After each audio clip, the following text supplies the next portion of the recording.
capital de la provincia de Misiones, en el extremo noreste de la Argentina. Una ciudad abrazada por el río Paraná, puerta de entrada al país y punto de encuentro entre culturas, historia y fronteras.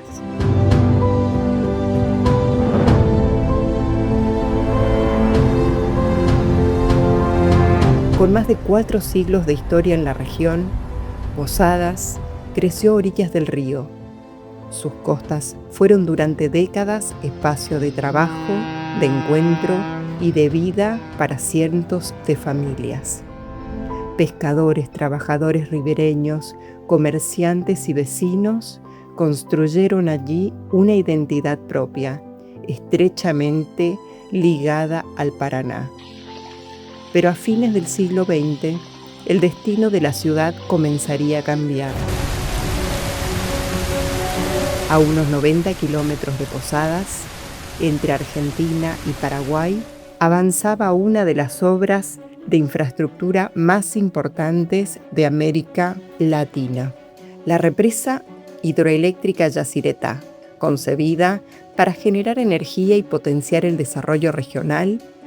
Su construcción también transformaría para siempre la región de las ciudades costeras con el río.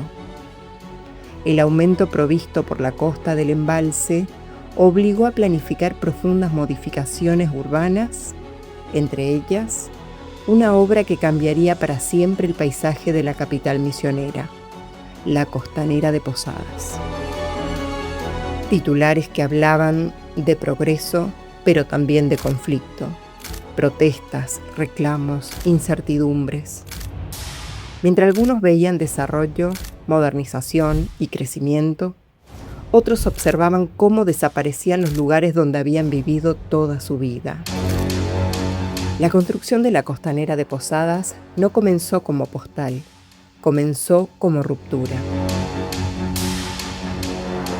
En la orilla, el tiempo lo marcaban las redes de los pescadores y las piedras de las lavanderas. Pero el progreso llegó con un costo. Familias enteras fueron obligadas a dejar atrás su historia. El río no era paisaje, era sustento. La ciudad dejó de vivir de espaldas al agua para construir su gran balcón. Pero en el traslado, aquellos que lo habitaban no solo perdieron sus casas, perdieron su forma de vivir.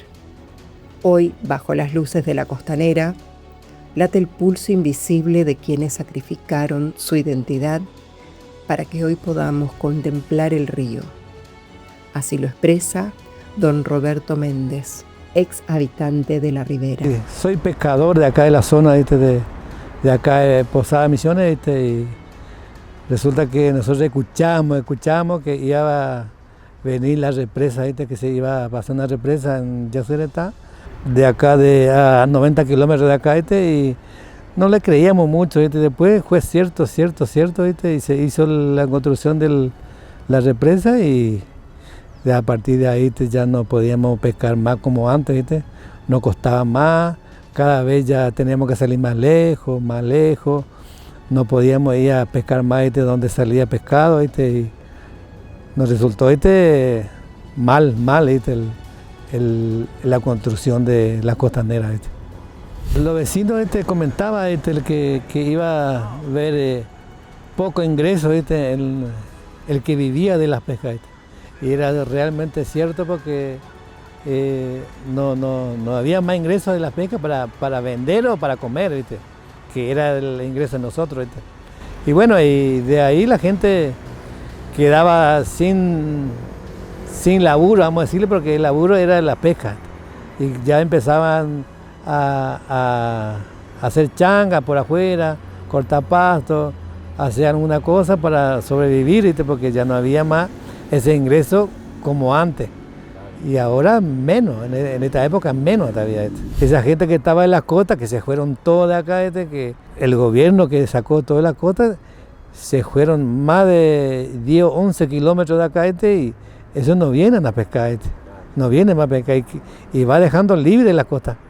Para eso le hicieron una casa, una vivienda y le llevaron todo para allá, a 11 kilómetros, a 12 kilómetros de acá. La isla no daba de comer también porque había mucha fruta, había, ¿viste? La isla había limón, naranja, mango, había un montón de fruta, ¿viste? Banana, y de paso nosotros pescamos ahí, ¿viste?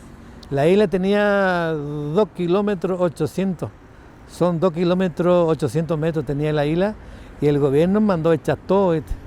El gobierno mandó echar toda la isla y nos dejó sin arena y sin monte, sin la isla. Quedó más o menos la isla, quedó 50 metros redonda la isla, que no da para una persona que vive de la isla, que a mí me da ganas de llorar ver la isla como quedó ahora. Nosotros nos enteramos de en boca la persona que lo que más ha llegado al gobierno, que viene la represa, que viene las costas 83 que decían. Primero vino una creciente, quedó ahí. Y pensábamos que iba a quedar ahí, era un poco más.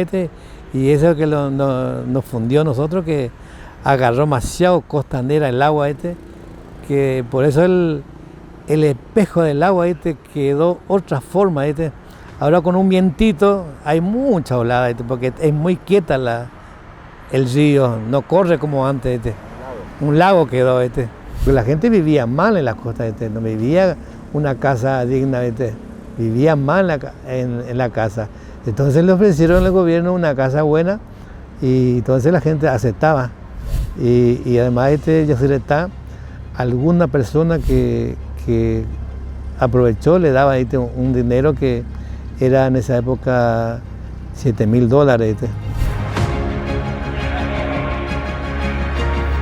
Mientras las máquinas avanzaban sobre la antigua orilla, las crónicas de la época se encargaban de dar forma a la opinión pública.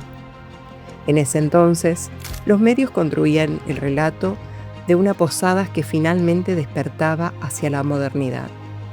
Pero detrás de los titulares y los fundamentos técnicos, la costanera contaba con una historia distinta. Posadas de a poco dejaba de estar de espaldas al río. Así lo expresaba Antonio Artaza, periodista. En ese momento, en los 90, comienza un movimiento ecologista muy importante a nivel intermundial. Entonces la cuestión ecológica se veía con mucha preocupación. Temas que antes no se trataban, que hoy son habituales, antes no se trataban. Y bueno, una era justamente la famosa COP 83, que en el 90 todavía iban a faltar muchísimos años para que se cumpla, se llegue a ese número, pero ya se hablaba, los relocalizados, los soleros, las enfermedades que iba a transmitir, que Posadas iba a tener, en lugar de tener un río, iba a tener un lago, que la fauna histícola iba a desaparecer, que los peces, que no iba a haber más pesca, que iba a haber puras pirañas, que iba a desaparecer el dorado, bueno, muchas cosas que, si bien todavía no desaparecieron, es cierto que cambiaron muchísimo y la fauna, la ecología de la provincia cambió mucho y bueno, eh, hoy 30 años después de los 90, se cumplieron muchas de las cosas que se decían.